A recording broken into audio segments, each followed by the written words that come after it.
भर में चुनावी सरगर्मी जो है उफान पर है। 5 चरणों का मतदान संपन्न हो गया है। शुरुआती दौर में जो विपक्षी पार्टियां प्रधानमंत्री नरेंद्र मोदी को लेकर चुनावी लहर बनाने की कोशिश कर रहे थे, उसमें वो पूरी तरह से अब नाकामयाब होते दिख रहे हैं। जो चुनावी सर्वे और आंकड़े सामने आ रहे हैं या जिस प्रकार से जो पॉलिटिकल एक्सपर्ट या चुनावी विश्लेषक अपनी राय दे रहे हैं, उसमें अब भाजपा को प्रचंड बहुमत मिलता दिख रहा है। खास तौर से अगर 5वें चरण की बात करें तो ये भाजपा के लिए काफ़ी बेहतर साबित हुआ है। पिछली दफ़ा भी अगर हम 5वें चरण की बात करें तो जो 2019 में जिन जिन सीटों पर अभी चुनाव हुए हैं उसमें भी भाजपा को बढ़त मिलती दिख रही थी और इस दफ़ा भी कुछ ऐसा ही हो रहा है।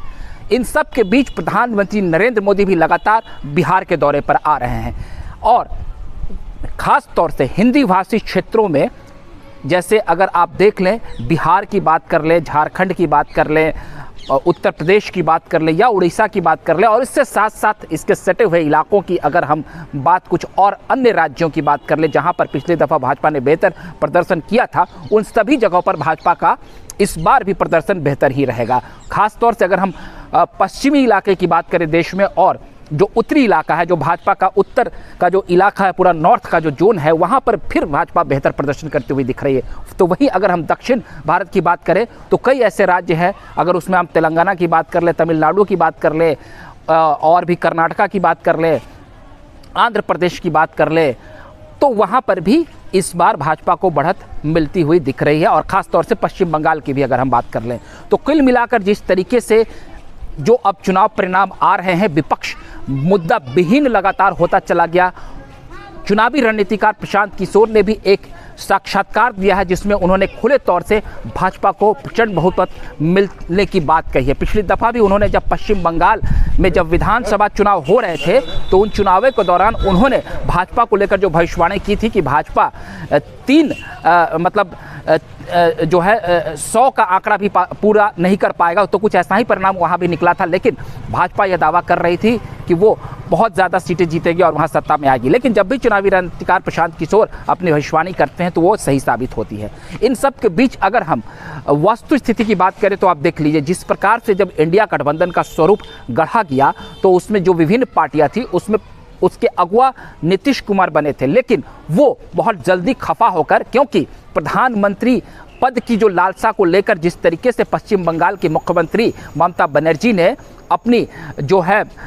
चुनावी अपनी जो एक रणनीति के तहत उन्होंने नीतीश कुमार को मानसिक प्रताड़ना देने की कोशिश की और उन्हें किस तरीके से हाशिए पर ले जाने की कोशिश की, जिसमें राजद ने उनका बखूबी साथ दिया। उसका नतीजा ये निकला कि बिहार में सत्ता परिवर्तन हुआ, नीतीश कुमार इंडिया खेमे से वापस बाहर आ गए। वहीं अगर शुरुआती दौर की बात करें तो जब इंडिया गठबंधन का स्वरूप गढ़ा गया था तो उस वक्त राहुल गांधी ने जो एक बड़ी विपक्षी दलों की चुनावी सभा की थी उसमें अरविंद केजरीवाल को नहीं बुलाया था। वहीं अब जब अरविंद केजरीवाल जमानत पर अभी छूट कर बाहर आते हैं और उन्हें अंतरिम जमानत मिली है, जैसा कि अमित शाह कह रहे हैं कि उन्हें अंतरिम जमानत मिली है चुनाव प्रचार के लिए, तो वो जब बाहर आते हैं तो कांग्रेस के 2 सांसदों के ऊपर वो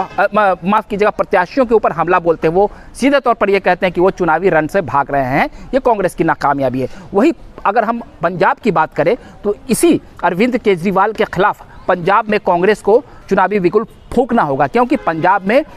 आम आदमी पार्टी और कांग्रेस के बीच में गठबंधन नहीं है, क्योंकि दिल्ली में ये गठबंधन हुआ है और दिल्ली में आम आदमी पार्टी और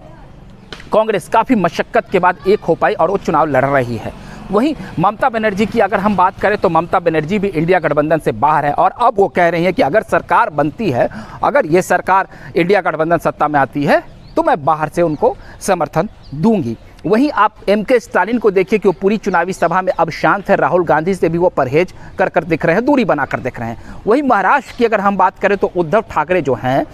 उन्होंने कांग्रेस की एक नहीं चलने दी और मन माफी के सीटों पर वो चुनाव लड़ रहे हैं। वहीं अब अगर शरद पवार जैसे कुशल राजनेता का आप हालिया बयान सुनिएगा तो उनके बयान से ये स्पष्ट हो रहा है कि अब इंडिया गठबंधन की सरकार बनती नहीं दिख रही। वहीं बिहार की अगर हम बात कर ले तो यहाँ पर जो है तेजस्वी प्रसाद यादव ने भी कुछ ऐसा ही करामात किया। उन्होंने भी कांग्रेस की एक नहीं चलने दी और शुरुआती दौर में ही अपने प्रत्याशियों को सिंबल भी बांटने लगे और कांग्रेस के कुछ परंपरागत सीटों पर भी अपने उम्मीदवार को उतारते। इसका मतलब साफ है कि जितनी भी क्षेत्रीय पार्टी है उनके साथ भी कांग्रेस का कोई तालमेल नहीं है। कांग्रेस के पास लीडर्स नहीं है, कांग्रेस के पास कोई चेहरा नहीं है और कांग्रेस जो चुनावी एजेंडे को लेकर चली वो 4 चरणों के बाद अब वो कह रही है कि हम 10 किलो अनाज देंगे। पहले वो कह रही थी कि ये फ्री में राशन बांटना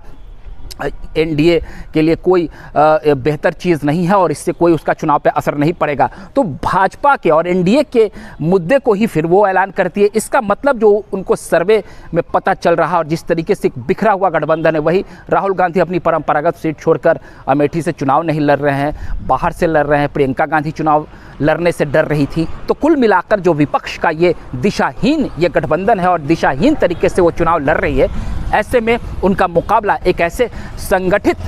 पार्टी से है, भाजपा से है और भाजपा के एनडीए से है जिसमें एक